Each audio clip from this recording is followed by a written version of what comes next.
Welcome back to the Student Hub Live. Okay, so I've explained how it all works. I didn't go into the widgets in too much detail, so let me just fill you in on how to do those.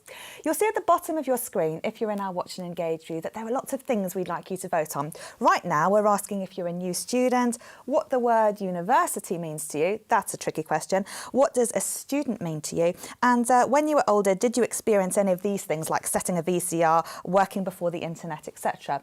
Now, to click on those widgets, all you do is press the button of the widget that applies to the one that you want to vote on, click where your response is, and then you return it to submit. And when you've done that, you'll be able to see what everybody else is saying as well. So it's a good incentive to get voting and tell us what you think. No right or wrongs, completely anonymous, but do let us know your thoughts and feelings on those various few things that we ask. They'll change throughout the programme, so there'll be lots to keep you busy. So we've got lots of new students. A lot of you are incredibly excited, and we're thinking about what being a student means in this day and age, and we're going to talk about what the university means in all of this context. And so joining me are Peter Horrocks, Rosie Jones and Mark Nichols. Peter's our Vice Chancellor, Rosie's Head of Library Services, and Mark, you're Head of Technology Enhanced Learning, but you've got a much more interesting job title yet. But Mark does all things digital here. And what we wanted to think about was, okay, so you're students at a university, you've got your books, you're super excited, you're getting your NUS cards, you're doing all those studenty type things, but actually being part of a university is something a lot more important. I mean, I'm going to ask you guys what you're doing at the moment, but actually you're not just writing module materials. I mean, Peter, like, for example, I was looking at your Twitter feed the other day to see what sort of things you've been up to. Now, you've been all over the shop. You haven't been doing all the reports out, or certainly not tweeting about them. I know you've been doing all of that, but you've been going to various things like Office of Students. You've been tweeting about distance learning and study tips, so very much involved with the students. You've been doing things on mental health. You've been writing reports for Higher Education Policy Institute about the broken part-time market. You're really campaigning for a lot of social change here. So can you explain what sort of that has to do with running a university and why it's so important for the Open University to really be advocating a lot of these changes? And along with all that serious stuff, I've also been wearing some silly hats and things like that as well. We like that. Because it's about making sure that the university is playing a social role in the country, not just for the benefit of our university and our students, but because of what we believe in and our values. So influencing policy to make sure that the different needs of our students are being thought about in terms of how the funding works, in terms of how we collaborate with other organisations. So that's a big part of what I do, the external facing side of things. But the most important part is to make sure that we're creating the right welcoming environment within the university, an intellectual and academic community for the benefit of our students. Now, so much has changed. I mean, we'll come back to the sort of policy side of things a little bit later, but you sort of talking about your internal focus and really sort of trying to do things to support students. And we know OU students are quite different. I mean, often they're juggling all sorts of things. You know, they've got a lot to negotiate as they're studying. Many of them are older. They may have had low, previous educational experiences. They might not have done so well at school. So they're quite a different cohort. Equally, we've got a lot of young students who are saying, hey, I can work and study at the same time. That's brilliant. So we've got a very diverse group of these, enormous amount of students. What's topical right now in terms of things that you think our students need? I think particularly for new students who are starting their studies, whatever their age, whatever their previous experience, it's making sure that they're really well prepared and that they've thought their way into what studying with the OU is about, which is why the events that we're organising and that you're hosting with Student Hub Live are so important. I'm thinking particularly at the moment about student well-being, because studying isn't always straightforward. It's sometimes quite tough, and deliberately so. We have high academic standards, but things can happen in people's lives that can knock them off course. So knowing that might happen, knowing that the university, your fellow students who've studied before you, are there to help you, and being ready for that, spotting the signs and making sure that you're reaching out for help, which may just be friends or family, maybe other students, or contacting the university. We've got fantastic resources to help people, whatever the problems that they might face. And so students who are starting out are excited, they're looking forward to things, but they're probably a little bit apprehensive as well, and realising that that's fine, and just making sure that you know that we're there to support you, whatever might happen during your studies. That's what's in my mind at this stage of the year. Okay, so Mark, can I ask you, because you graduated with your MA in Open Distance Education in your dressing gown in New Zealand, making excellent use of the virtual ability to engage remotely at a distance. And you also, you know, in your role in technology enhanced learning, you're very mindful of this whole sort of area of both upskilling students and sometimes this isolation that distance can involve. And so we're trying to showcase a lot of this university, but equally distance does have a lot of benefit. What's your take on what Peter's saying about, you know, enabling students to be prepared for study and also being able to reach out? It's difficult sometimes to visualise to whom to reach out in a virtual world. It is, yeah. Actually, the story's worse than that. I was graduating in my pyjamas. Oh no! And my wife and in-laws were there in their pyjamas as well, so there's no graduation photos that I'm willing to share. I think by way of reaching out, the university does have some very, very good support services by telephone, online. So I think for students, I think it's a case of just basically having the courage to make the most of those opportunities. The people here at the OU are very, very supportive, very friendly. Most of us have actually studied at a distance ourselves, so we bring a great deal of empathy to the role too. So I'd encourage students to make the most of those opportunities, reach out in the ways that are available to them, to not hesitate to actually contact their lecturer, their associate lecturer, or anyone in the student support centres. And the digital forums, of course, are a fantastic source of support. So whether they're the forums that we run within the university's website, and of course there are huge numbers of Facebook groups where students can get support from students who are in the same module cohort as them. And there's a huge amount of friendliness and support there. And don't be scared about it. Use that. Someone else will have had the problem that you've faced before and will be able to help you. Excellent. And there's a huge amount of support and friendliness in the chat room as well, which I'm unsurprised about, but delighted to hear as well. We've been asking you what the word university means to you. And before I ask Rosie about how all of this digitalness translates into library services, let's take a look at what you said about what university means to you at home. So we've got lots of things here: learning, academic, support, development, success, understanding, careers, social study, improvement. So some really interesting words coming up there with our word cloud about universities. Any of those surprise any of you? I mean, there's quite a lot of emphasis on the outcome, the success, the package at the end of it. I mean, I find universities, you know, are really about an experience. I was trying to explain this to somebody, saying, you know, the books, they're great, but actually it's what goes in your head. It's about your ability to stand in a pub and argue convincingly with evidence. It's about looking at those newspapers and saying, actually, no, having a lot of wine is not good for me because I understand your sources. It changes the way you think. It doesn't just give you stuff that you learn and maybe forget, does it? I would agree with you absolutely there. For me, the skill that you come out with is that critical, independent learner. And that's something you can only experience as you go through your degree or your course or any qualification that you're doing. That's the really exciting bit, actually. The bit where you can go out and feel confident in conversations, in engaging with society, I think. Now, library services, that you do a lot to help students, and we're going to cover that a lot later. One of the things I find interesting is about how you help students manage digital identities, which is really important. Library services isn't just about finding archives or categorising things, etc. You're actually upskilling and helping students cope with the new digital environment that they're in. Absolutely. So libraries have kind of cottoned onto this a long time ago, actually, that there's huge amounts of information out there, and navigating that information is really quite daunting at times. So for a long time, libraries have been engaged with information literacy, which is all about finding information, navigating kind of this abundance of information, critically evaluating it, understanding how to use it.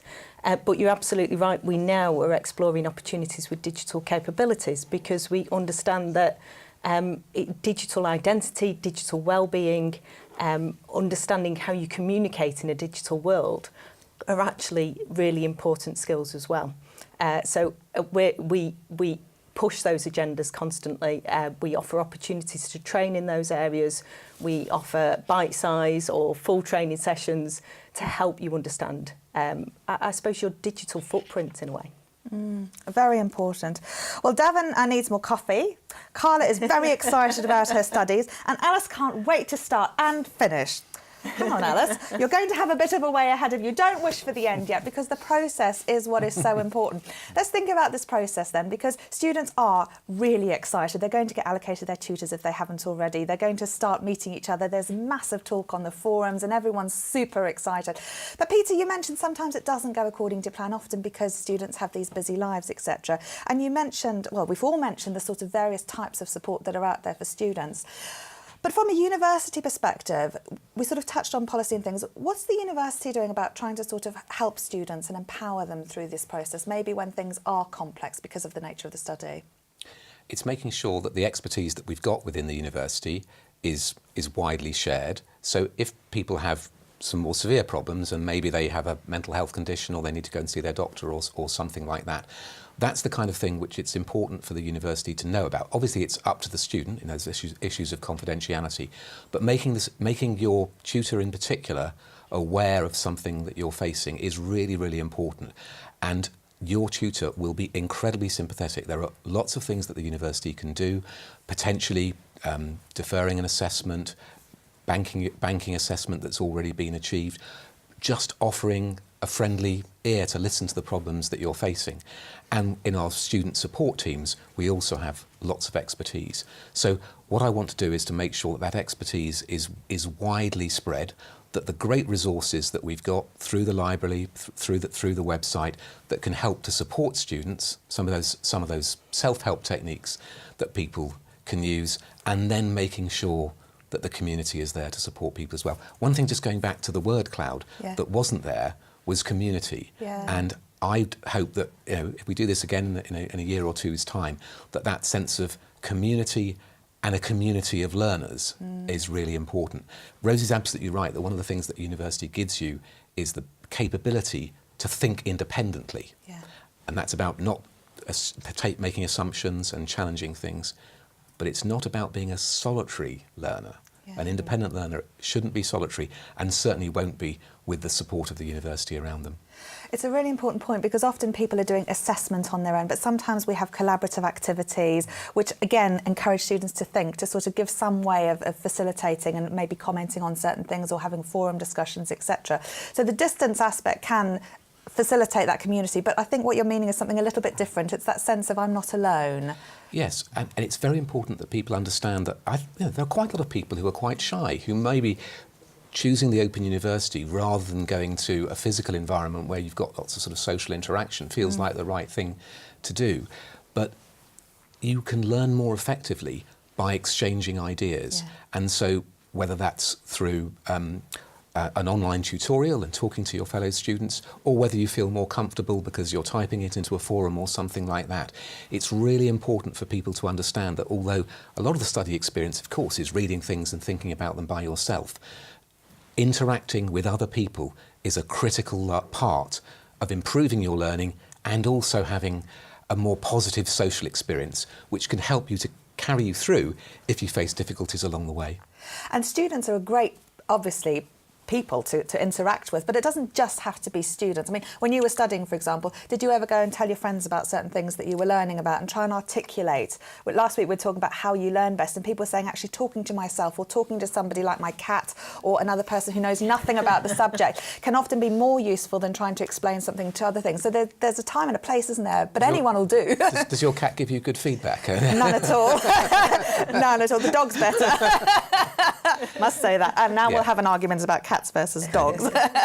Testing your ideas as they come to you along the way with anyone who whose ideas you're going to be interested in as well, because that's what that becoming an independent thinker is. It's not about it all going on in your own head. It's about relating it to the world and the people around you. Yeah, and often there's not a right answer. I mean, I've seen some of my students the other week were saying, should I be talking about this in my essay? And I've said, well, why? And they said, well, so-and-so said that on Facebook. And you think, well, you could talk about it in your essay. I'm not quite sure how you would, but you could have an amazing argument there about how to incorporate this. There's not always a right or a wrong, and I think this is why talking about people and being part of that community and sound of those ideas, because sometimes you might come up with something original, sometimes it might not meet the question, in which case you wouldn't get the marks, but it's about that process, isn't it? Yeah.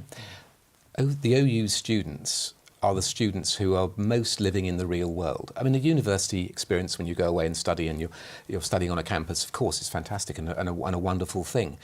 But that's very much about a particular environment with certain type of students of a certain age. The wonderful thing about the OU is the diversity of your fellow students, and draw on them as well as drawing on the university and its great academics and its tutors. So really take advantage of that. Lovely. We asked you what being a student meant to you. Now let's take a look and see what you had to say about that, and then we're going to take a quick trip to the hot desk. So again, learning very central here and growth, but some lovely positive words here about happy, motivated, proud, determined, the world, opportunities, something for me, that's amazing. Hard work, contributing, study, progress, discipline. Incredible words here. And again, a lot of this is sort of focused on both what you will achieve and what you'll do, but also I'm really hearing that for me bit. We were talking earlier about, you know, sort of taking your study and being, you know, that's often something that's really precious to us, but sometimes it's hard for us to articulate to our friends and family, I need to go and sit in a room and do my TMA. What's a TMA? You know, tutor marked assignment. But sometimes it's difficult to understand that process, which is why OU students are such a great support for each other.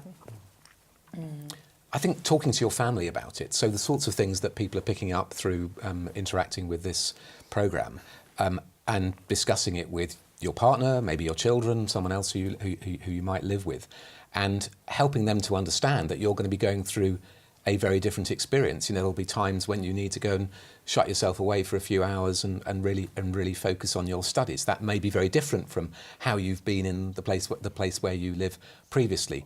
And one of the most wonderful moments for me as Vice Chancellor is when we have our graduation ceremonies and when those friends and family come along. And it's so obvious that the people who do get to the end of their studies successfully are people who've had that kind of support from their family members, but warning them that life is going to be a bit difficult, but it's really going to be worthwhile. The kind of help that you might need from them as you face the toughness of an assignment coming up, just to help everyone in the home be ready for it. Because, I mean, we've looked at sort of things that have changed over the last 20 or so years.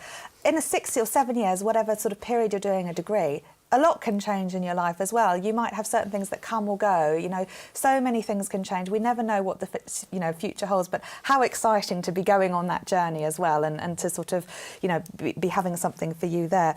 I'd like to take a quick trip to the hot desk because you've been sharing tips and ideas. So let's see what sorts of things you've been talking about, HJ and Zach.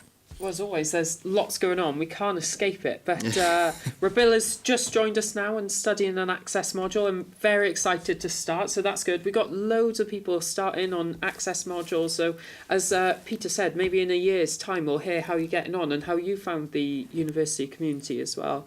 But Colin's saying the best way he communicates is by showing his parents and his friends his OU books. That's something that he really likes to do. And Mohan said students should also join and participate in the students' body, USA. The good thing is we'll be hearing from them in not too long. Our friends from USA are joining us. So hopefully lots of people will join up. But Angela says, it seems to me from everything I've read and hearing, the OU is far ahead of Brec unis and colleges in support and services to help us through this. And we'll be hearing from all the student support teams and the lots of different support you can get out there. If you've been supported or there's a particular team that's helped you, we'd love to hear it. But we've actually had a great question from Martha Rose, who's starting off, that our guest may be able to help us with. And she asked for tips on revising, and I absolutely love study tips. So if our guests have some good tips for Martha Rose, I'd love to hear them too. Can I start that one? So my tip would be that actually there are loads of resources to help you do that. So you'll find that there are loads of resources promoted at exactly the right time, but you can discover them for yourself as well through Open Learn or through the library website around this period of time. So I would say go and look at what other people are advising at this point. And Martha Rose, if you like Student Hub Live, I have put a challenge out to the university recently, which is saying, what can some of these disciplines tell us about revising? So we're going to have some revision specials for end of module assessments and also exams. In particular, I'm trying to get the psychology department to tell us about memory and about attention, about health and social care, about, you know, stress, and also about cortisol and the HPA access from science. So we're going to have some very interesting discussions that we can hopefully bring some of our academic content to help you with practical tips about how to revise for your exams. And those will be coming up around May time, so do keep an eye out for that. Peter, you wanted to pick up on some of the comments.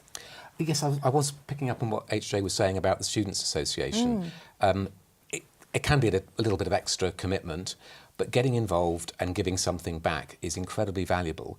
And one of the things that new students will find increasingly in the years that they're with the Open University is that we're introducing more and more student buddying or student mentoring, where students who've already studied a module can offer help to someone else. And it's wonderful that those students the more experienced students offer that support. And one of the things that's really interesting is that if you're helping someone else to learn, you're also helping yourself. So new students will benefit from the increasing use of these student buddies, but do think about offering something back and supporting someone else, because it helps you to sort of crystallise the learning that you've done yourself when you're thinking about how to help someone else to learn. It's quite funny actually. It's at least as much of a benefit to the person who's offering the support as the person who's receiving it. And the more that we can do to create that community of learning and community of personal support, the more we can strengthen what is already, as the commentator said, the university that's the strongest at supporting its students. Absolutely. And if you're interested, we've got a YouTube channel which has hours of content. Last week we did some sessions on collaborating, not colluding. So there's lots of advice there about how you can work together as students, and suggestions about appropriate ways that you might start initiating some of those contacts as well if you haven't already. Mark, I just wanted to ask you briefly about the future because, if all of this was then, what's sort of now? And can you just sort of end with one key point that our students might look forward to in the future? I know there's a lot been going on with how we've been presenting things in our virtual learning environment. I've been thinking about that question, and I think I'd like to flip it, actually. It's not so much what we offer online. I think it's the sort of device we can now have to access all of this. So we do have some wonderful learning resources online. As a student, I always appreciated going to the library and being able to access a whole lot of peer-reviewed journal articles just ripe for assignment work, just by doing a quick search. I could download those articles, I could put them into my own reference library, I could organise them using an application called Mendeley. But this, I think, is something students should be looking forward to. This is a tablet device. It's actually a full Windows 10 computer as well. So it's a combination of an iPad, laptop, desktop, everything. So this one has a detachable keyboard. It's also a touchscreen device. I can also plug it into an external keyboard and mouse to make it a full computer, and I can also add an external monitor to turn it into a desktop equivalent. So on this I have everything, all of my work to date, all of my work in progress. I've got my full reference library through Mendeley. I've got Spotify, I've got Netflix, I've got everything including the Office 365 suite, which students will be able to access later this year, full versions of Microsoft Office. I think this is something that will really unlock education for students. I like to talk about developing a digital workflow. So it's a way of using a computer in ways that support you as a student. I think our students tend to fall in different camps when it comes to technology. Some are very willing and able and very, very keen to pick this sort of thing up. Others, I think, are more hesitant, perhaps a bit more reserved when it comes to using technology. I think those students owe it to themselves, as they learn their module materials, to also pick up some really effective digital workflow skills. So when it comes to study, they know how the computer fits and they're leveraging it to help them towards success. So I think this is the sort of thing. Only £200, a very, very effective device. So we do a lot of online education at the university, but how you access that is actually quite important. Yeah. Angela said she last studied in 1979, and she says, so this is absolutely fabulous, and a lot has changed. Mark did a really brilliant session. Again, you can watch this on the catch-up, where he showed us some of his workstations and how to use those flows. And these other tablets are available, but if you do want information, I know, Mark, whenever you bring these tablets in, people do email us. So email us studenthub@open.ac.uk, and we can point you in the direction of Mark's video that will give you more information about that particular session, because you have some really useful advice. And again, it's how you use it, not necessarily what it is. And for some people who are approaching study for a long time, I mean, often actually it's those people who go, I haven't used one of these, but hey, this is great. And it's so intuitive these days that you can actually get all these systems and things working. And it's just that balance, isn't it, between finding something that's right for you and investing a little bit of time, but not getting too overwhelmed by thinking all of a sudden I've got to get all my OneNotes and everything syncing in the right place, etc. Yeah. Right. Any concluding thoughts before we end this session? I was just going to add to Mark's, actually. And I think for anybody that feels daunted by that technology, absolutely, that the library's pushing on that agenda in terms of digital capabilities. So actually being able to navigate information we've always helped with, but being able to navigate that digital world we're really concerned with. So we want to make sure that students feel confident and capable of exploiting technology and using it in their studies. Because there's so much information available. Absolutely. You can pick up any sort of content now. It's almost overload, isn't it? It's Yes. about how we curate that and how we group that together. And I think that's what makes universities, and particularly the OU, so distinct. Yeah. My concluding thought would be, well, to say welcome to all the wonderful new students. We've got a very large number of students who are starting in February, many more than we've been expecting, which is fantastic news. We're here to support you. We want to know what you need. Telling us what you're looking for from your studies, making sure that we understand any personal issues that you might have, and if things start to go slightly wrong, let us know. We're there to support you. We're going to hold your hand all the way through to your eventual success with the Open University. Wonderful. Thank you all very much for joining me on this. And I'd just like to end with Alice's thought, which she mentioned a wee while ago. She says that studying clears her mind and makes her aware of who she is and who she wants to be. And I think that's absolutely lovely. Really, really wonderful. OK, we're going to now show you one of our national officers. And this was a video I took about the Open University in Wales, again, who have a student support team. You'll see student support very central to a lot of these ideas. And then we're going to come back and talk to the Open University Students Association before we deal with things like library and career services and much, much more in our programme for you today. So I'll see you after this short video.